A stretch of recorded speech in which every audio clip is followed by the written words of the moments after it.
What's up, YouTube? This is Too Raw for TV. All right, so look, a lot of us over the years have referred to Draymond Green as a fake Hall of Famer. Okay, Draymond Green, in my opinion, lucked up to have played in an era where the specific skill sets he does have makes him valuable on that particular championship team or Warriors team that he's played on, which has had a championship pass for over a decade. Now his role specific for him makes him a valuable part of that team. Okay. My issue is I just don't think that he is, as a talent, a Hall of Famer. I think if you put Draymond Green in the Hall of Fame, then you have to put Robert Horry in the Hall of Fame. And I don't think role players belong in the Hall of Fame. If there's a role player Hall of Fame, fine. But if you put Draymond Green in the Hall of Fame, then we're going to have to start putting a lot of dudes in the past that weren't in the Hall of Fame because we had higher standards years ago.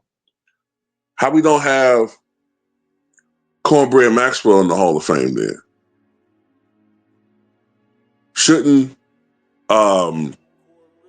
Terry Cummings be in the Hall of Fame? What about Tom Chambers? There's a lot of dudes that's not in the Hall of Fame because we once had standards. And you can sit there and say they didn't win championships, but then again, they didn't play with Steph Curry and Klay Thompson and Kevin Durant either. They didn't play with Jimmy Butler, which this clown's been fortunate enough to play for. Then he has the nerve to sit there and try to move the goalposts as far as what constitutes a Hall of Famer. Now all of a sudden he's talking about, well, if I chose to, I could have scored 20 points a game on lottery teams, but that's bad basketball, as he puts it, right? So this is what he said recently about that, because he said something about this before, about he could score 20, but he choose not to or something, right? So he said recently, could I have averaged 20 points on a lottery team? I have no interest in doing that. That's like you want me to go play bad basketball. How about this? I once averaged 15 on a great team.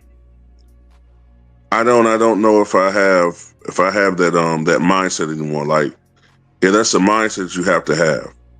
And I left that mindset so long ago that I'm not sure that I could even like tap back into that mindset. Man, if you don't get the hell up out of here with that bullshit, man. You average 14 points a game in 2015-16.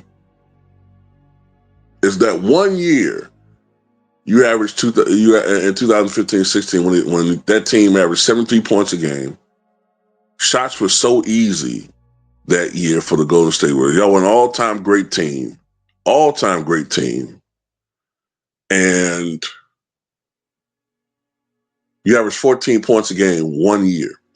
Every other year in your career, if I'm not mistaken, you never averaged more than 11. Okay? You are not. And don't forget, Kevin Durant looked at that team and said, what? Man, I gotta be on that team because it looks so easy. Getting shots off on that team looks so easy. So you're trying to convince me that Draymond Green,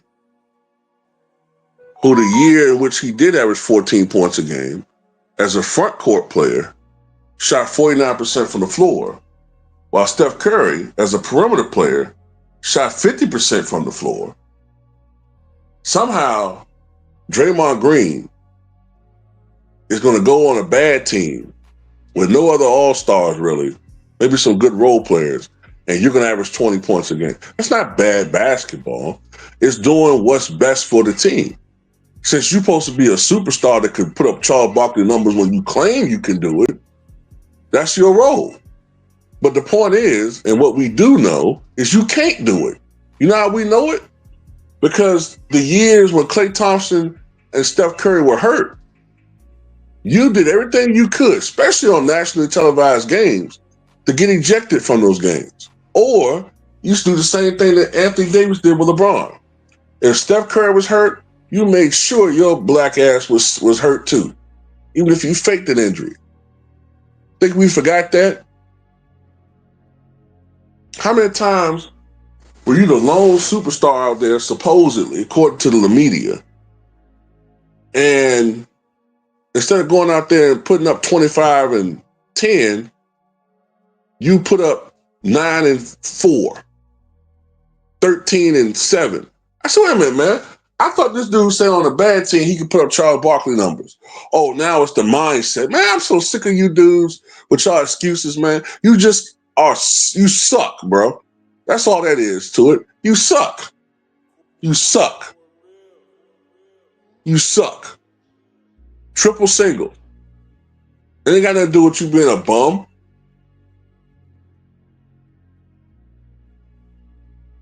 And Charles Barkley was putting up 27 and 13 on Sixers teams that he elevated to the point where if you look at the roster, outside of him and maybe Hershey Hawkins, they were lottery teams. One year, if you look at that roster, he elevated a team to 53 wins. He almost won the MVP award from Magic Johnson. And he, because of his skill set, elevated that team from lottery, outside of Charles Barkley, lottery status to going to the playoffs. And I think they lost in the semifinals they lost either the first round or the semifinals. I think they lost the Bulls that year. But anyway, point being, you're a bum, bro. And by the way, this championship over stats emphasis you're placing, or you're kind of insinuating, you go tell it to your boy LeBron, because your boy, is de-emphasizing championships for stats. That's what he's doing. That's the LeBron way. The LeBron way is going on, going on lottery teams, putting up stats, and then having, colluding with others to go come join him. And then him taking all the credit. But right now that he know he's not going to win another championship no time soon, now it's all about numbers. Shit crazy, man. How the hell are you going to change the rules all of a sudden now because you know you're not going to win no more titles? Now that you know you're not going to catch Mike, hell, you're not going to catch Kobe. Now it's about stats. You need to tell your boy that, because he says it's all about numbers.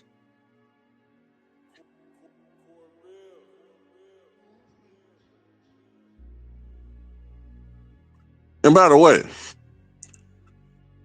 if the Warriors do fall down a little bit this year, because I think they're the oldest team in the league? I know them and the Clippers are neck and neck for that, but I think the Warriors got the oldest lineup. If they do need more scoring from you, because let's say Steph, let's just say, Steph will be 37, be 38 in March or something like that.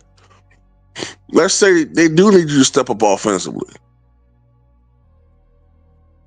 How are you gonna do it? Can you do it? I mean, exactly. How exactly does Draymond get his points anyway? I mean, do we ever see Draymond really working one-on-one? You know what I'm saying? Crossing dudes up, hesitation. You know what I'm saying? Do we really see this dude backing people in the post? You know what I'm saying? A meticulous footwork, yamming up. Come on, man. This guy, almost all his buckets, he's working off of goddamn, you know what I'm saying, the pick and roll or some shit. Someone got to set this dude up for the most part. Get out of here with that bullshit, man. Draymond Green, I said it before and I'll say it again. If Draymond Green was playing in the 90s, Draymond Green would probably be, you know what I'm saying, something like, what's the old boy name, man? Byron Houston. He'd be Byron Houston, a tweener, a guy that played 5 or 6 years in the league, too small to play against the power forwards and centers, not speedy enough to play against, for the most part, small forwards and perimeter players. Might have some success against guys like, Dan Marley or, uh, you know, uh, who else? Chris Mullen or something. Somebody that's a little bit slower footed. Still, he'll get cooked by him. But I'm saying he might have a little bit more success. But I mean, because we saw what Byron Houston did when he was guarding Charles Barkley in that playoff series, right? Didn't Charles Barkley average like a triple double the first 2 games in that series against the Warriors when Byron Houston was there? And then game 3, I think Charles had 56. But anyway, that's all I got to say about it. Tell me what you guys think.